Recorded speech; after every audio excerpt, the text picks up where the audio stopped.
ఒక కేసులకు సంబంధించినటువంటి అంశంలో చిరుమర్తి లింగయ్యతో పాటు ఇవాళ చిరుమర్తి లింగయ్యతో పాటు కేవలం ఇదొక్కటే కాదు, ఇవాళ కొన్ని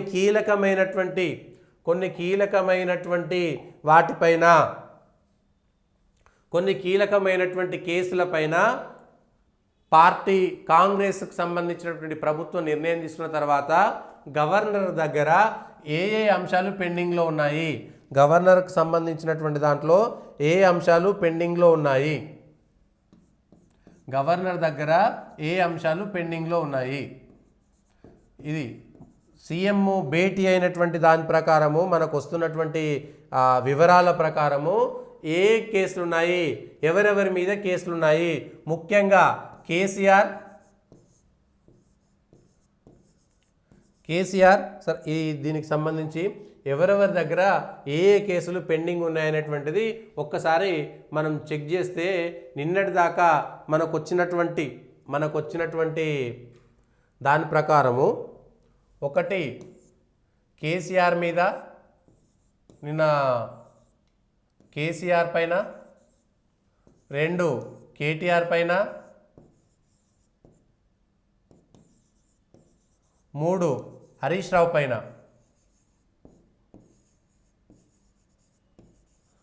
రావు పైన, ఏమేం కేసులు నమోదైనాయి, ఇప్పటిదాకా ఎఫ్ఐఆర్లు నమోదైనవి ఏమిటి,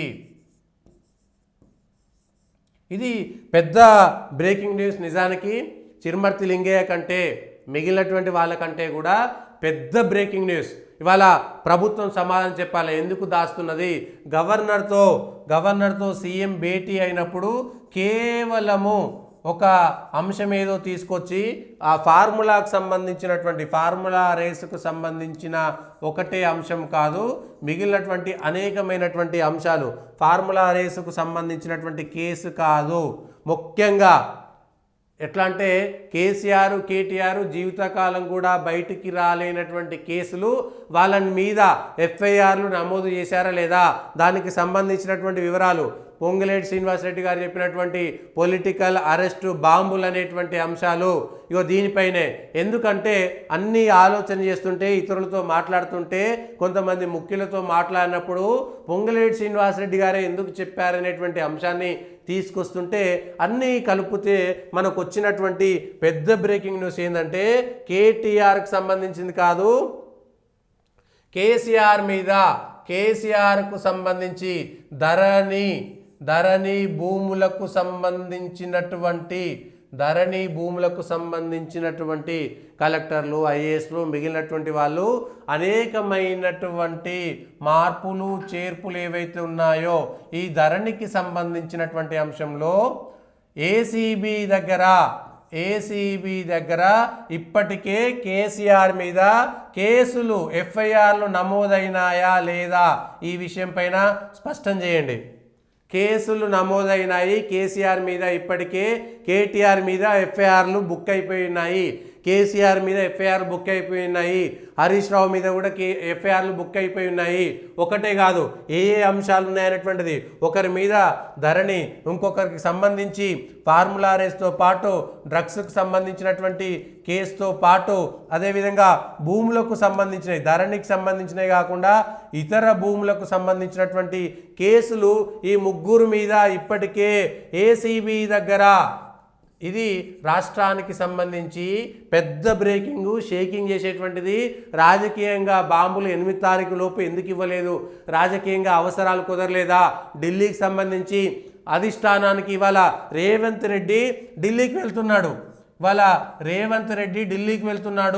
రేవంత్ రెడ్డి ఢిల్లీలో ఎవరెవరితో కలుస్తాడు, ఈ కేసులకు సంబంధించినటువంటి వివరాలు తీసుకెళ్ళి ఈ ప్రభుత్వం వాళ్ళందరినీ ఎఫ్ఐఆర్లు కూడా నమోదు చేసినటువంటి విషయం. ఇప్పటికే గవర్నర్కి సంబంధించినటువంటి భేటీలో కూడా ఈ మాజీ ముఖ్యమంత్రి, మాజీ మంత్రులు ఇద్దరిపైన కూడా, కేసీఆర్ కుటుంబ సభ్యులైనటువంటి వాళ్ళపైన, కీలకమైనటువంటి నాయకులపైన ఇప్పటికే ఏసీబీలో ఎఫ్ఐఆర్లు నమోదైనాయి. విశ్వసనీయ సమాచారం ప్రకారం ఇప్పటికే కేసులు నమోదైపోయినాయి. ఆ కేసుల వివరాలు బయట పెట్టడం లేదు. గవర్నర్కు సంబంధించినటువంటి అనుమతి, ఎందుకంటే 2018 చట్టం ప్రకారం 2018 చట్టం ప్రకారం గవర్నర్ అనుమతి కావాల్సినటువంటి అవసరం ఉంది. ఇందులో క్యాబినెట్ భేటీకి సంబంధించింది, వ్యక్తిగతంగా ఉన్నటువంటి వివరాలు కూడా అనేకం ఉన్నాయి. వాటికి సంబంధించినటువంటి అంశాలు కూడా ఉన్నాయి. అయితే ఇప్పటికే ఈ అంశాలపైన క్లారిటీగా ఉన్నారు. ధరణికి సంబంధించినటువంటి దాంట్లో కేసీఆర్ పైన ఇప్పటికే అనేకమైనటువంటి మొత్తం డేటా అంతా సేకరించారు. కేటీఆర్కి సంబంధించినటువంటి డేటా అంతా కూడా సేకరించారు. మనం అన్ని నిజంగా ఈ డాట్స్ ఇవన్నీ కలుపుకుంటూ పోతే రెవెన్యూకి సంబంధించినటువంటి కేసుల్లోనే కేటీఆర్ జైలుకు పోవడం ఖాయం అనేటువంటిది స్పష్టంగా కనబడుతుంది. ఇప్పటికే అంటే ఏసీబీలో ఉన్నటువంటి కేసులు నమోదు చేసినటువంటి వాళ్ళు కేటీఆర్కి విషయం చెప్పి ఉండకపోవచ్చా ఇప్పటిదాకా? ఎందుకంటే నిన్నటిదాకా వాళ్ళు ప్రభుత్వంలో ఉన్నారు కాబట్టి, అధికారుల్లో అనేక మంది వాళ్ళ మనుషులు ఉంటారు కాబట్టి ఈ విషయాలు వాళ్ళ వాద దాకా కూడా వెళ్ళి ఉంటాయి.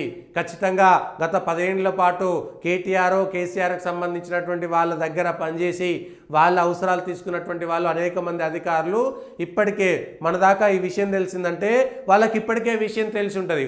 కేటీఆర్ పైన కేసీఆర్ పైన ధరణికి సంబంధించినవి కానీ, డ్రగ్స్కి సంబంధించినవి కానీ, భూములకు సంబంధించినటువంటి లావాదేవీలు కానీ, ఇతరత్ర అనేకమైనటువంటి విషయాల్లో కేసులు నమోదు అయి ఇప్పటికే ఉన్నాయి. ఎప్పుడైనా సరే గవర్నర్ అనుమతి, ఇది 3 నెలల 4 నెలల 2 నెలల, ఇప్పటికే గవర్నర్కి సంబంధించినటువంటి అనుమతి కోరినటువంటి సర్కారు గవర్నర్ నుంచి గ్రీన్ సిగ్నల్ రాగానే ఇది తీసుకోవడం కోసం ప్రయత్నం చేసింది. ఇప్పటికే ఈ విషయాన్ని రేవంత్ రెడ్డి, రాహుల్ గాంధీకి, ఖర్గేకి, ముఖ్య నాయకులకు కూడా ఇన్ఫర్మేషన్ ఇచ్చినట్టుగా తెలుస్తుంది. ఇక్కడ రేపొద్దున రాజకీయంగా అనేకమైనటువంటి మలుపులు తిరిగేటువంటి ప్రక్రియ కాబట్టి కాంగ్రెస్ పార్టీ దీనికి సంబంధించి అధిష్టానం దగ్గర కూడా ఇప్పటికే రేవంత్ రెడ్డి ఈరోజు కూడా ఢిల్లీకి వెళ్తున్నాడు. ఢిల్లీకి వెళ్ళినటువంటి అంశంలో కూడా ఈ విషయం పట్ల క్లారిటీ బీజేపీకి కాంగ్రెస్కు సంబంధించినటువంటి అధిష్టానానికి ఇవ్వడానికి ఇప్పటికే రేవంత్ రెడ్డి కలిసి ఏ కేసులు ఉన్నాయి, ఎక్కడెక్కడ ఉన్నాయి, ఏ కేసులు ఎట్లా నిలబడతాయి అనేటువంటిది చాలా కేసుల్లో అనేక మంది రెవెన్యూకి సంబంధించినటువంటి మాజీ కలెక్టర్లుగా పనిచేసినటువంటి వాళ్ళు, మాజీ ఐఏఎస్లు నిన్న ఒక చోట జరిగినటువంటి చర్చలో ఈ 2-3 రోజుల్లో ఈ మాజీ ఐఏఎస్ అధికారికి సంబంధించినటువంటి ఒక కుటుంబానికి సంబంధించినటువంటి ఆ ఫంక్షన్లో జరిగినటువంటి చర్చ ఇది. ఒక మాజీ ఐఏఎస్ అధికారి, రిటైర్డ్ ఐఏఎస్ అధికారికి సంబంధించినటువంటి ఒక దగ్గరి ఫ్యామిలీలో రిటైర్మెంట్, ఇంకేదో ఒక ఫంక్షన్, ఆ ఫంక్షన్కు సంబంధించినటువంటి దాంట్లో అక్కడికి వచ్చినటువంటి కొందరు సీనియర్ ఐఏఎస్ అధికారులు, కొంతమంది కలెక్టర్లు, వీళ్ళు ఈ ధరణికి సంబంధించినటువంటి దాంట్లో ఎక్కడెక్కడ ఏ కలెక్టరేట్లో ఎక్కడెక్కడ అర్ధరాత్రుల పూట భూములు మార్చుకున్నారు, ఫింగర్ ప్రింట్లు మార్చుకున్నారు, అర్ధరాత్రి పూట్ల ఈ పేపర్లు మార్చుకున్నారు, ఎవరి పేరు మీద నుంచి ఎవరికి భూములు అయిపోయినాయి, ఇది ఎవరెవరికి తెలుసు, ఏ నాయకులు చేసుకున్నారనేటువంటి అంశం పైన ఇప్పటికే చాలా క్లారిటీ ఉందని, ఈ అంశాలన్నీ కూడా ఎఫ్ఐఆర్ దాఖలు చేసి కేసీఆర్, కేటీఆర్లు అరెస్ట్ అవ్వడానికి, జైలుకు వెళ్ళడానికి కావాల్సినటువంటి అంత సరంజామా ఉన్నటువంటి కేసులు అనేటువంటిది మనకు వచ్చినటువంటి సమాచారం. కొంతమంది కీలకమైనటువంటి అధికారులు, రిటైర్ అయిపోయినటువంటి అధికారులు ఒక చోట కుటుంబానికి సంబంధించినటువంటి దావత్లో కలిస్తే జరిగినటువంటి చర్చ, ఆ చర్చలో ఒకరిద్దరికి సంబంధించినటువంటి వాళ్ళు బయటికి చెప్పినటువంటి విషయం ఇది. ఈ విషయాలు వాళ్ళకి తెలియదా? తెలిసే ఉంటుండొచ్చు ఇప్పటికే. అయితే ఈ అంశాలకు సంబంధించినటువంటి దానిపైన క్లారిటీ రావాల్సి ఉంది. మొట్టమొదట కేటీఆర్ని అరెస్ట్ చేస్తారా, కేసీఆర్ని అరెస్ట్ చేస్తారా, లేకపోతే హరీష్ రావును అరెస్ట్ చేస్తారా? అయితే కేసీఆర్ హరీష్ రావును అరెస్ట్ చేసేటువంటి అవకాశాలు కనపడటం లేదు. అనేక సార్లు రేవంత్ రెడ్డి గారు మాట్లాడినటువంటి అంశాలను కానీ మిగిలిన చోట, ఎందుకంటే ఇప్పటికే కేసీఆర్ పని అయిపోయింది, కేసీఆర్ను అరెస్ట్ చేయడం వల్ల తిరిగి మళ్ళా ప్రజల్లో ఆయనకి ఏదో సానుభూతి తీసుకొచ్చి, అయ్యో తెలంగాణ తెచ్చినటువంటి వ్యక్తి, తెలంగాణ కోసం పోరాటం చేసిన వ్యక్తి అని కేసీఆర్ పైన కేసులు అవుతాయి. ఆయనకు సంబంధించి కేసులు అయితే కానీ అరెస్ట్ చేస్తారా చేయరా క్లారిటీ లేదు. హరీష్ రావు పైన కూడా కేసులు అయితే కానీ వెంటనే అరెస్ట్ చేస్తారా చేయరా తెలియదు. అయితే కేటీఆర్ మాత్రం అరెస్ట్ అవ్వడం ఖాయం, కేసీఆర్ అరెస్ట్ అవ్వడం ఖాయం. అది ఎప్పుడు అవుతారు ఏంటి అనేటువంటిది రాజకీయంగా ఒక మంచి దినం చూసుకొని వీళ్లకు వాళ్ళకు ఇబ్బంది రాకుండా కేటీఆర్ అరెస్ట్ అయ్యి ఏ అంశాల్లో అరెస్ట్ అయ్యారనేటువంటిది, అది టెలిఫోన్ ట్యాపింగ్ కేసా, లేకపోతే ధరణి కేసా, లేకపోతే డ్రగ్స్ కేసా, భూములకు సంబంధించిందా, ఫార్ములాకు సంబంధించిందా, ఒకటి కాదు ఏదో ఒక కేసులో మొదట అరెస్టు చూపెట్టి తర్వాత మిగిలిన కేసులన్నీ కూడా ఈ అంశంలో చేసేటువంటి అవకాశం ఉన్నది. ఇది మనకొచ్చినటువంటి సమాచారము. మన దాకా సమాచారం వచ్చిందంటే ఇది కొంతమంది ఐఏఎస్ అధికారులు చర్చించుకున్నటువంటి సందర్భంలో మనకు తెలిసింది. అది రిటైర్ అయినటువంటి అధికారులు, ప్రస్తుతం ఉన్నటువంటి అధికారులు ఒక కుటుంబానికి సంబంధించినటువంటి దావత్లో కలిస్తే జరిగినటువంటి చర్చల యొక్క సారాంశము. ఇప్పటికే ఎఫ్ఐఆర్లు బుక్ అయినాయి. నిజానికి గవర్నర్ అనుమతిస్తే కేసులు వేస్తామనేటువంటి మాట చెప్పారు. కానీ గవర్నర్ అనుమతిస్తే కేసులు వేయడం కాదు, కేసులేసి రెడీగా ఉన్నాయి. గవర్నర్ అనుమతి ఇచ్చిరంటే దానిపైన విచారణ ప్రారంభమవుతుంది. అరెస్టులా రిమాండ్లా దాన్ని న్యాయబద్ధంగా లీగల్గా ఏది ఉంటుంది అనేటువంటి విషయాలు మనకు తెలవాలి. ఇది విచారణ చేస్తారా రిమాండ్ చేస్తారా అనేటువంటిది క్లియర్గా తెలుస్తుంది. అరెస్ట్ చేసి జైలుకు పంపిస్తారా? ఒకవేళ అయితే కేసీఆర్ని అరెస్ట్ చేస్తే, ముందుగాల కేసీఆర్ని అరెస్ట్ చేస్తే వెంటనే తెలంగాణలో వ్యతిరేకత వస్తుంది. అదే తెలంగాణ ఉద్యమానికి సంబంధించినటువంటి వ్యక్తి, తెలంగాణ కోసం పార్టీ పెట్టిండు, ఇది చేసిండు అది చేసిండు అనేటువంటి తెలంగాణ సానుభూతి కేసీఆర్కు అరెస్ట్ చేస్తే సానుభూతి వచ్చేటువంటి అవకాశం ఉంది. ఎందుకంటే ఇప్పటికే కవిత లిక్కర్ కేసులో అరెస్ట్ అయితే, ఎక్కడ కూడా తెలంగాణ ప్రజల్లో సానుభూతి రాలేదు. టీఆర్ఎస్ కార్యకర్తల్లో వాళ్ళు వీళ్ళు చర్చ చేసిరు కానీ ఎక్కడా రాలేదు కాబట్టి తెలంగాణ ప్రజలు కేసీఆర్ పైన ఉండేటువంటి సానుభూతి ఇది రాదు. ఇక కేటీఆర్ను అరెస్ట్ చేస్తే కేటీఆర్ కూడా అవినీతి కేసుల్లో రుజువు చేసేటువంటి అవకాశం ఉన్నది. వాళ్ళు కుటుంబము ఇన్ని వేల కోట్ల రూపాయలు సంపాదించుకున్నారు అనేటువంటిది, వేల కోట్ల రూపాయల భూములు, బినామీలు, లేకపోతే డబ్బులు, ఇతరత్ర అనేకమైనటువంటి కంపెనీలు ఏవైనా అయ్యుండొచ్చు. ఆ వేల కోట్ల రూపాయలను ఒక్కొక్కటిగా బయటికి తీసేటువంటి అవకాశం ఉంటుంది. కాబట్టి ఇవాళ కేటీఆర్ని అరెస్ట్ చేస్తే సానుభూతి రాదు, కేసీఆర్ని అరెస్ట్ చేస్తే సానుభూతి వస్తుంది. కాబట్టి కేటీఆర్ని అరెస్ట్ చేస్తారు. కేటీఆర్ని అరెస్ట్ చేస్తే సహజంగా కవిత అరెస్ట్ అయితేనే కేసీఆర్ మానసికంగా కొంత ఇబ్బంది పడ్డారు, బయటికి తెలిసినా తెలియకపోయినా. ఇప్పుడు కేటీఆర్ అరెస్ట్ అయ్యి జైలుకు పోతే కేసీఆర్ కూడా మానసికంగా ఇబ్బంది పడతారు. అంత ధైర్యం ఉండదు, వయస్సు ఉండవచ్చు, లేకపోతే ఆయన కుటుంబం జైల్లో ఉంటే ఆయన వచ్చి బయటికి అవినీతి కేసుల్లో మాట్లాడేటువంటి పరిస్థితి ఉండదు, ఆయన తిరగలేడు. అవినీతి కేసులో అరెస్ట్ అయితే ఇగో ఇక్కడ ఇంత సంపాదించినటువంటి మాట వాస్తవమా కాదా అని ప్రజల్లో చర్చ జరుగుతుంటే పోయి నా కొడుకును అన్యాయంగా అరెస్ట్ చేసిరని జనంలోకి వెళ్ళేటువంటి పరిస్థితి కనబడదు. కాబట్టి కేసీఆర్ కూడా ఏమీ చేయలేడు. హరీష్ రావు ఒక రోడ్డు మీదకి వచ్చినా కూడా హరీష్ రావును అవసరానికి సందర్భంగా వాడుకునే విధంగా ఈ కుటుంబానికి సంబంధించినటువంటి అంశంలో హరీష్ రావుకు సంబంధించినటువంటిది కూడా అప్పుడు కవిత బయటికి రాలేదు. లిక్కర్ కేసు ఉంటుంది, లిక్కర్ కేసులో జైలు పోయినటువంటి వ్యక్తి, జైలు పోయిన మహిళ, ఆమె వచ్చి మాకేం చెప్పేదని జనంలో చర్చ వస్తే ఇంకా సో ఓవరాల్గా కాంగ్రెస్ పార్టీ టీఆర్ఎస్కు సంబంధించినటువంటి అంశంలో పూర్తి స్థాయిగా ఇప్పటికే ప్లాన్ చేసి పెట్టేసింది, పకడ్బందీ వ్యూహం చేసి పెట్టేసింది. దాంట్లో కేసీఆర్ అరెస్ట్ కావడం అనేటువంటిది చాలా క్లియర్గా కనబడుతున్నది. సో కేసీఆర్ను వదిలేసి కేటీఆర్ దగ్గరికి వెళ్తారు మొదట, తర్వాత కేసీఆర్ని అరెస్ట్ చేస్తే మళ్ళీ చంద్రబాబు నాయుడుని అరెస్ట్ చేసినట్టు అవుతుంది. కాబట్టి కేసీఆర్ను ముట్టుకోకపోతుండొచ్చు. కానీ కేసీఆర్ మీద కూడా ధరణిలో ఇన్ని వేల కోట్ల భూములు, అన్ని వందల కోట్ల భూములు, ఇన్ని లక్షలు, అన్ని బినామీలు, ఆ పేర్లన్నీ కూడా ఒక్కొక్కటిగా బయటకు వచ్చేటువంటి అవకాశం ఉంది. దీంతో పాటు ధరణి అయిన తర్వాత ఈ కేసులన్నీ చర్చలు జరుగుతున్నటువంటి నేపథ్యంలో, ప్రజల్లో నానుతున్నటువంటి నేపథ్యంలో మరొక విషయం ఏం బయటకు పట్టుకొస్తారంటే, ఇంకొకటి ఫోన్ ట్యాపింగ్ సంబంధించినటువంటి అంశం ఆల్రెడీ ఉంది. ఫోన్ ట్యాపింగ్తో పాటు ఇంకొక అంశము ఇటు విద్యుత్ కొనుగోళ్లకు సంబంధించినటువంటి అంశము ఆల్రెడీ ఉంది. విద్యుత్ కొనుగోళ్లలో ఎవరేం చేసిరు అనేటువంటిది ఇప్పటికే అయిపోయింది, విద్యుత్ కొనుగోళ్లకు సంబంధించినటువంటిది. మూడవది కాళేశ్వరంకు సంబంధించినటువంటిది. కాళేశ్వరంలో ఎవరెవరు ఏం చేసిరు అనేటువంటిది ఇప్పటికే మరొక 2 నెలలేమో పెంచిరు, నిన్ననే 2 నెలల పాటు ఈ విచారణ కమిషన్కు సంబంధించినటువంటి గడువు పెంచిరు. కాబట్టి కాళేశ్వరం కొంత ఆలస్యంగా వస్తుంది. అంటే టీఆర్ఎస్కు కాంగ్రెస్ మీద వీళ్ళు ఎన్ని ఆరోపణలు చేసినా ఒక్కొక్కటి బయటికి తీయడానికి ఒక్కొక్క కేసు ఉంటుంది. ఇది కాకుండా పాత కేసులు అవసరమైనప్పుడు నయీం కేసు, అది కాకుండా పాత డ్రగ్స్ కేసు, ఇవి కూడా మెల్లమెల్లగా బయటికి తీస్తే ఒక్కొక్కటి బయటపడేటువంటి అవకాశం ఉంది. అంటే అవసరం కోసం రాజకీయంగా ఎప్పుడు ఏది అవసరం అనేటువంటిది కాంగ్రెస్ పార్టీకి తెలుసు. కాబట్టి రాజకీయం చేయడం అనేటువంటిది స్పష్టంగా కనబడుతున్నది.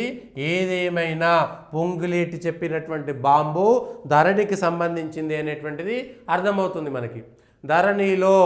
ధరణిలో ఏం జరిగింది, ఎక్కడెక్కడ జరిగింది, ఏ భూములు అర్ధరాత్రి కలెక్టరేట్ ఆఫీస్లో పోయినాయి, ఏ భూములకు ఎవరు సహకరించారు, ఏ భూముల కేటాయింపుల్లో ఏ భూములు గవర్నమెంట్ అయినాయి, గవర్నమెంట్ ప్రైవేట్ అయినాయి, ఎవరెవరి గతంలో ఈ కేసులలో కూడా కీలకంగా కొన్ని వేల ఎకరాల భూములకు సంబంధించినటువంటి నో క్లెయిమ్ ల్యాండ్స్ అనేవో ఉన్నాయంట.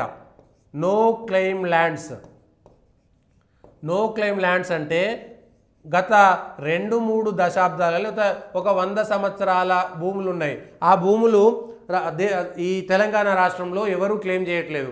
ఆ భూములకు సంబంధించి ఎప్పుడు 100 ఏళ్ల కింద హైదరాబాద్ విడిచిపెట్టిపోయినటువంటి వాళ్ళు, బతకడానికి పోయినటువంటి వాళ్ళు, ఆ తర్వాత వాళ్ళ కుటుంబాలకు అవి తెలియకపోవడమో ఇంకొకటో ఏదో జరిగిపోవడం, కొంతమంది హైదరాబాద్ నుంచి పాకిస్తాన్కి వెళ్ళిపోయినటువంటి సందర్భాల్లో, కొంతమంది 170-80 సంవత్సరాలుగా అమెరికాలో సెటిల్ అయిపోయి హైదరాబాద్లో లేదా తెలంగాణకు తిరిగి రానటువంటి అనేక కుటుంబాలు ఉన్నాయి. ఇట్లా చాలా కుటుంబాలకు సంబంధించినటువంటి కొన్ని వేల ఎకరాల భూములు నో క్లెయిమ్ ల్యాండ్స్ ఉన్నాయి. ఏదైనా ఒక రీజన్ అయి ఉండొచ్చు, డిస్ప్యూట్ ల్యాండ్స్ అయి ఉండొచ్చు, వదిలిపెట్టి ఉండొచ్చు. ఇవన్నీ కూడా ఆ భూములకు సంబంధించినటువంటి ఫైల్స్ అనేకము కేసీఆర్ సర్కార్లో ఆ ఫైళ్ళకు రెక్కలు వచ్చి అనేకం కూడా కేటీఆర్ బినామీల వైపు వెళ్ళాయనేటువంటి చర్చ కూడా జరిగింది. ఇది ఏ కలెక్టరేట్లో జరిగినాయి, ఎక్కడ జరిగినాయి, ఎవరెవరు దాంట్లో ఉన్నారు, ఈ ధరణికి సంబంధించినటువంటి ఆపరేటర్లు ఎవరు, అర్ధరాత్రి పూట పనిచేసిరా లేదా, ఈ అంశాలన్నీ కూడా బయటకు వస్తే అవి వస్తాయి. అది కాకుండా ఇవన్నీ వచ్చేస్తుంటాయి. ఆల్రెడీ ఫార్ములా కేసులు, ఈ కేసులు, ఆ కేసులు ఉండనే ఉన్నాయి.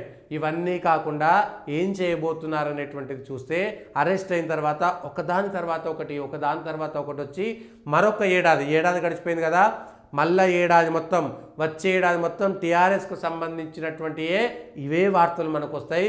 ఇవాళ మనం చెప్తున్నాం, కానీ ఏం జరుగుతుంది, ఈ పెద్ద బ్రేకింగ్ ఎక్కడికి వస్తుంది ఏందనేటువంటిది మనకు క్లారిటీగా రావాల్సినటువంటి అవసరం ఉంది. ఆ బ్రేకింగ్లో వస్తాయా రావా? ఇవాళ ఫోన్ ట్యాపింగ్ కేసుకు సంబంధించినటువంటి రాజకీయ మలుపు అనేటువంటి చూస్తే ఒక్కొక్కటి బయటకు వస్తాయి. ఎవరెవరున్నారు, ఎవరిని తీసుకుంటారు, ఎవరిని తీసుకోరనేటువంటి అంశాలు ఇప్పటికీ. ఎందుకంటే కాంగ్రెస్ పార్టీలోకి టీఆర్ఎస్ ఎమ్మెల్యేలంతా పొలోమని వచ్చేస్తారనే ఒక ఆశ కూడా కాంగ్రెస్లో ఉండింది.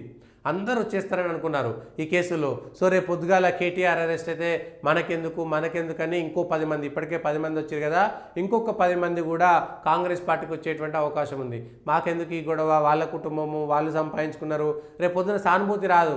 అవును, వాళ్ళు సంపాదించుకున్నారు, వాళ్ళకు సంబంధించి మేము పార్టీలో ఉన్నాం, పార్టీ పని చేసినాం, తెలంగాణ అభివృద్ధి కోసం చేసినాం, కానీ కేటీఆర్లు, హరీష్ రావులు ఇన్ని 100,000 కోట్ల రూపాయలు సంపాదించుకుంటే దానికి మాకేం సంబంధం, అది వాళ్ళ వ్యక్తిగతమైనటువంటి విషయం, మేమెందుకు వాళ్ళని కాపాడాలని ఇక్కడ ఎమ్మెల్యేలలో కూడా తిరుగుబాటు వచ్చేటువంటి అవకాశం వస్తుంది. కాబట్టి ఇది పెద్ద బ్రేకింగ్ న్యూస్ ఏదైతే ఉందంటే అది అతి త్వరలో కేటీఆర్, హరీష్ రావుల పైన ఏసీబీ కేసులు నమోదైనాయా లేదా, ఇప్పటికే వాళ్ళ మీద ఏసీబీ కేసులు నమోదయ్యాయనేటువంటిది మనకు వచ్చినటువంటి విశ్వసనీయ సమాచారము. ఆ కేసులను ఏం చేయబోతున్నారు ఇవాళ మనకు కావాల్సింది అది. ఆ కేసులో గవర్నరు ఏ విధంగా స్పందిస్తారు, కాంగ్రెస్ అధిష్టానం ఏ విధంగా స్పందిస్తుంది అనేటువంటిదే ఇంకొక అంశము.